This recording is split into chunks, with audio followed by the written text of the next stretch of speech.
자, 오늘도 변함없이 사건 반장 시작합니다. 사회부 공다솜 이도성 기자 그리고 박지훈 변호사, 승재현 한국형사정책연구원 연구위원 함께하고 계십니다. 안녕하세요. 네, 안녕하십니까? 자, 박지훈 변호사님. 네. 그동안 뭐 하고 계시다가 지금 나오신 거예요? 확진자하고 이제 접촉자로 분류가 돼서 아이고야. 자가격리를 했습니다. 저는 음성인데 자가격리를 하고 2주간 방송에 나오지 못하고 그래서 지금 복귀를 했습니다. 그럼 자택에 계셨어요? 집에 이제 혼자 있었습니다. 그러셨구나. 네. 가족들하고도 서로 예, 격리가 돼 있고 네. 그러셨구나. 아무튼 건강하십시오. 예, 건강하게 복귀했습니다. 알겠습니다. 자, 첫 번째 사건 바로 이어가 보죠. 자, 공다솜 기자가 준비했죠?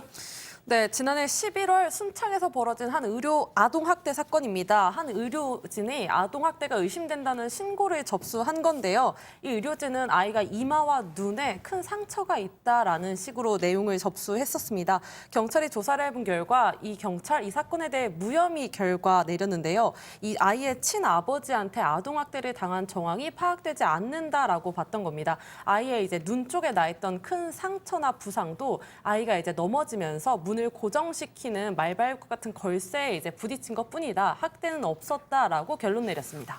자, 요즘 유독 이런 일들이 많이 벌어지네요. 자, 그럼 일단 이번 사건 포인트부터 확인해 보죠.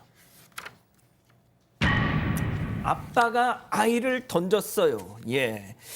자, 그런데 이제 사건 당시 이 아이의 친모, 왼쪽에 있는 의사한테 방금 체크포인트 그대로 얘기를 했다는 거지 않습니까? 자, 어떻게 된 겁니까, 이게?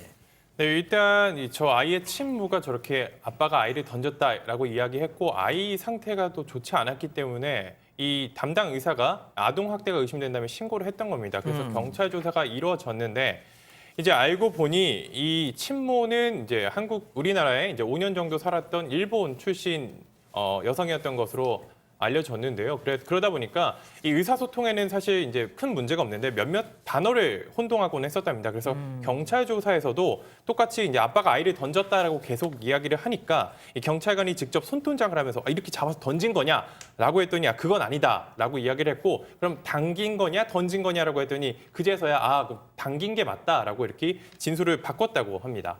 실제 막 이렇게 행동을 하면서 하면서 이거냐? 이렇게 던진 거냐, 당긴 거냐 했더니 그럼 당긴 게 맞다. 이렇게 바꿔서 이야기를 했다고 합니다. 자, 그러면 일단 그 어머니가 일본 분이라서 뭐 이런 의사소통 과정에서 뭐 착오가 있었다는 건데, 자, 그러면 뭐 이 무혐의로 경찰이 최종 결론을 내리기까지 어떤 좀 조사가 있었던 걸까요? 일단 아동복지법 등 관련 법규에 따르면 뭐 의사라든지 어떤 신고 의무자가 이런 아동 학대 사실을 발견했을 때 신고를 하도록 의무를 부과하고 있습니다. 위반하면 과태료 처분이 가능하고요.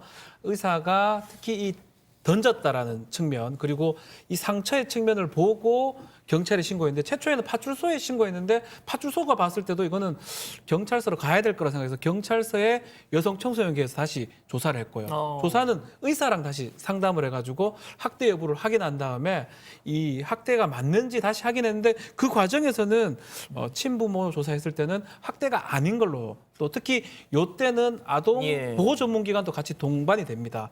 지금 말한 것처럼 의사소통에 조금 문제가 있다라고 봤고요. 그래서 나중에는 이제 아이가 아픈 그 부분은 이 정형외과 뭐 이런 치료를 좀 해라고 얘기를 했는데 이 무혐의 처분하면서 정형외과 치료를 받지 않고요. 해열제 정도만 받고 해열제. 아이가 처방받았다고 지금 알려져 있습니다. 자, 그런데 그 신고를 한 의사분이 말이죠. 오늘 한 매체랑 인터뷰를 했는데 경찰 조사 결과에 대해서 이건 좀 너무 아쉽다 이런 얘기를 했다고 합니다.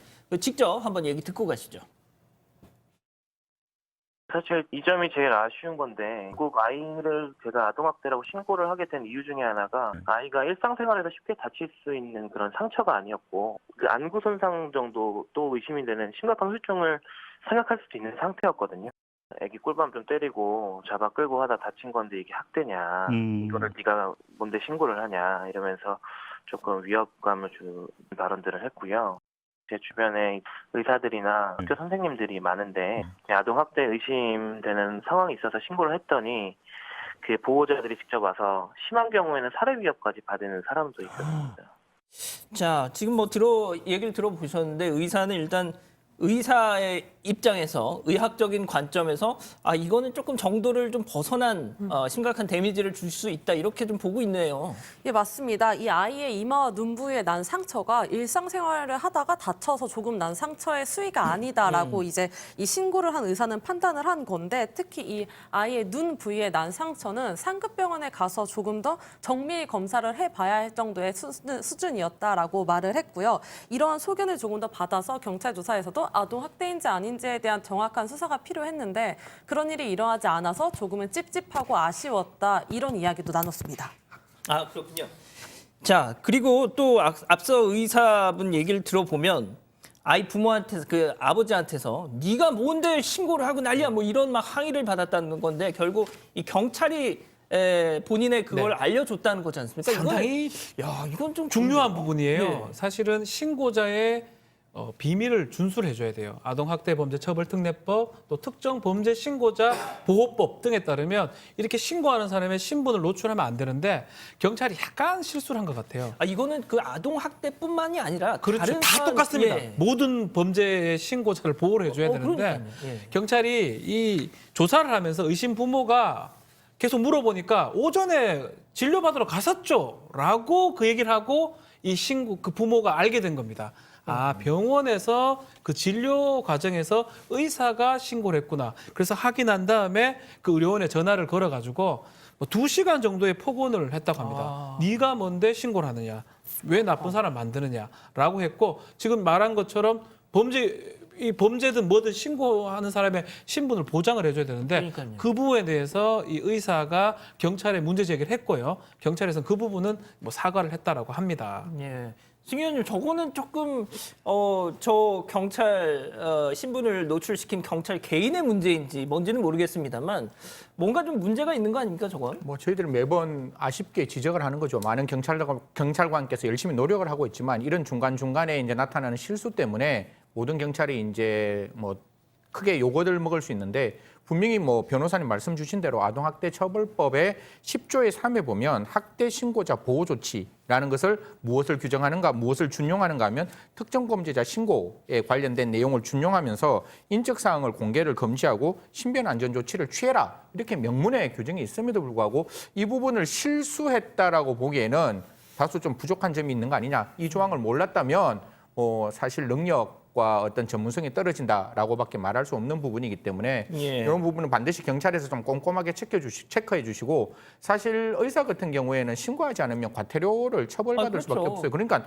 의사가 신고하는 걸 어떻게 보면 확대해 주고 저는 의사뿐만 아니라 우리의 이웃들이 다 이 아이에 대한 관심을 가지고 신고를 할 수 있도록 만들어야 되는데 이렇게 신고하고 난 다음에 불책에 손해를 본다면 누가 신고하겠습니까? 아동학대 신고 의무자 중 교사의 60%가 이런 신고를 꺼린다. 이런 어떤 설문조사도 있으니까요. 그렇군요. 이런 부분에 대해서는 경찰께서는 좀 꼼꼼하게 좀 체크해 주셨으면 고맙겠습니다. 자, 그래서 그 사람 그 조사를 받았다면서요, 그 경찰? 일단 경찰서 차원에서 감찰 조사가 이루어졌다고 합니다. 그랬는데 이제 이런 정보를 유출하는 과정에서 고의성이 없다는 결론이 나왔고요. 고의성은 하지만 없다. 이 사안이 중대하기 때문에 이 국민적 관심과 우려가 큰 상황인 만큼 이 전북 경찰청에서 시민감찰위원회 회부에서 외부 전문가들로부터 처벌 여부와 수위에 대한 객관적인 판단을 받아보겠다 이렇게 밝혔습니다. 지금 정인이 사건 때문에 그 예전 같은 그냥 그런가 보다 하고 넘어갔을 사건들도 이렇게 저희가 소개를 해드린 거거든요. 자, 그런데 어제 경찰이 정인이 사건 이후로 이제 아동학대 문제 이렇게 우리가 대처하겠다 발표까지 했단 말이죠. 자, 승 의원님 어떻게 좀 평가하십니까? 기본적으로 제도를 이제 바꾸는 부분에 대해서는 종래의 여성 청소년 수사계를 이제 전담팀을 만드는데 그 전담팀 이름이 아동학대 전담팀으로 개편해서 2중 3중에 아동학대에 대한 사건을 이제 리뷰를 하겠다, 다시 체크를 하겠다 이런 이야기가 나오고 APO라고 지금 많이 이제 언론에서 나오고 있잖아요. 그게 뭔가 하면 학대 예방 경찰관이었는데 이 학대 예방 경찰관에 누구도 지원하지 않는다. 왜냐하면 이름 많고 그게 대해서 여러 가지 어떤 분란의 소지가 있었기 때문에 지원을 잘 하지 않았는데 경찰에서는 그러한 기피 현상을 좀 끊어내기 위해서 담당 직원에게 특진 등 파격적인 인센티브를 주겠다라고 이야기를 하는데요. 결국은 팀을 만들건 APO를 정원하건 결국 여기에 담당하는 경찰관과 그다음에 그 아동 학대 보전, 그러니까 아보전이라 그러죠. 그런 사람들이 정말 아동 학대에 있어서는 정말 부모의 마음으로 아동 학대를 조금 지켜보는 소프트웨어에 있는 주인공의 시점이 더 중요한 것이지 이 외부에 있는 제도가 아무리 잘 만들어져 봤자 지금까지 우리가 경험을 그렇죠. 했잖아요. 예, 예. 그래서 그 부분에 대해서는 좀 제도뿐만 아니라 그에 대한 어떤 사람들의 관심도 더더욱 늘어나야 된다고 생각합니다. 네네. 자, 그리고 어제 저희가 소개해드렸던 내용입니다. 이 5살짜리 여자아이가 내복 차림으로 동네를 지금 나오네요, 정상이. 자, 이 아동 학대를 의심받은 사건이었는데 뒷얘기가 좀 소개가 돼 있죠? 네, 맞습니다. 저희 취재진이 취재를 해본 결과 저 사건은 아동학대 사건이라기보다는 저소득층 한부모의 안타까운 사건이다라는 대로 조금 무게가 실리고 있습니다. 저희 취재진이 일단 전날 아이와 엄마의 통화 기록을 입수를 했는데 엄마가 이제 10시 반 정도에 출근을 한 이후에 아이와 정말 계속 통화를 시도했었습니다. 10시 반에 출근한 이후에는 20-30분 간격으로 아이와 계속 영상 통화를 했고요. 또 오후에는 아이가 이제 계속 엄마에게 전화를 걸어서 총 한 6시간 반 동안 34차례의 통화가 이어지기도 했고요. 또 그 당시에 아이가 편의점에 들어갔을 때 아이의 팔목에는 이제 미아 방지 팔찌라고 하죠. 부모의 전화번호와 뭐 아이의 주소가 적힌 팔찌도 이제 그대로 차고 있었고 아이도 이제 저날 이전까지는 어린이집을 꾸준히 다니고 있었던 상태라고 합니다. 자, 그런데 그제 또 아이가 혼자 내복 차림으로 돌아다닌 그 일이 또 있었다는 거잖아요. 네, 맞습니다. 강북구에서 일어난 일인데 한파 강북구. 속에서 이제 어린 아이가 또 이제 내복 차림으로 길거리에 돌아다니다가 시민들에게 발견된 이런 안타까운 사건이 있었는데요. 이 사건의 경우에는 딸을 이제 집 밖으로 쫓아낸 친모를 쫓아냈어요? 네, 친모를 이제 경찰이 입건해서 아동복지법 위반 혐의로 조사 중인데요. 이 아이가 경찰 조사에서 엄마가 음식을 먹었다고 나를 집 밖으로 나가라고 했다 이런 이야기를 했기 때문에 지금 경찰이 친모를 조사 중이라고 하고요. 경찰은 일단 아이가 이제 추운 날 얇은 내복 차림으로 나와 있다는 상태 자체만으로 굉장히 위험하다고 판단을 해서 즉시 친모와 아이를 지금은 분리 조치한 상태라고 합니다. 자, 변호사님 일단 네. 엄마는 애가 그냥 조금 꾸짖었는데 그냥 제 발로 나갔다 집을 나갔다 그게 예. 무슨 학대냐 이렇게 주장을 하고 있더라고요. 얘기는 조금 다르긴 해요. 아이가 혼자서 지포 먹었다고 왜 밥 안 먹냐고 하니까 아이가 알아서 나간 거다라고 얘기를 하고 있는데 아이 진술은 엄마가 나가라 해서 나갔다. 근데 제가 어릴 때 자주 저희 부모님이 밖에 보냈습니다. 아, 뭐 오줌 싸면 뭐 그렇죠. 잘못했을 때 예. 내복 입고 뭐 그때만 해도 뭐 자주 그러셨다고요? 잘못을 많이 했기도 하고. 그러셨군요. 근데 그때는 그런 사고 방식은 사실은 이게 범죄라고 생각 안 했기 때문에 그렇지만 지금 아동복지법상의 신체적, 정서적 학대가 다 학대가 됩니다. 그러니까 옛날에는 뭐 그럴 옛날에는 수 그럴 수 있었는데. 있지만 지금은 밖에 이런 내복 차림으로 엄동설 안에 이렇게 보낸다는 것 자체가 뭐 여름에도 마찬가지입니다. 그거 자체가 범죄가 될 수 있고요. 어머니는 분명히 이렇게 얘기를 하지만 아이 진술에 따라서 뭐 물리적 학대는 아니겠지만 정신적, 정서적 학대의 가능성이 지금 큰 상황이 아닌가 이렇게 보입니다. 근데 뭐 보니까 이웃 주민들에 따르면 아이가 평소에 배가 고프다는 얘기를 자주 했다고는 하더라고요. 네, 이웃 주민들이 이제 한 언론과의 인터뷰에서 밝힌 내용인데요. 이 아이가 항상 이제 밥을 먹었냐 이렇게 인사를 하면은 아니 안 먹었다, 배고프다 이런 식으로 답변을 했다고 합니다. 또 이제 아이가 혼자 있을 때 이제 배고프다 하면서 빵을 좀 달라 이런 식으로 이야기했다고 주변 이웃들이 이제 언론에 인터뷰를 했습니다. 그렇군요.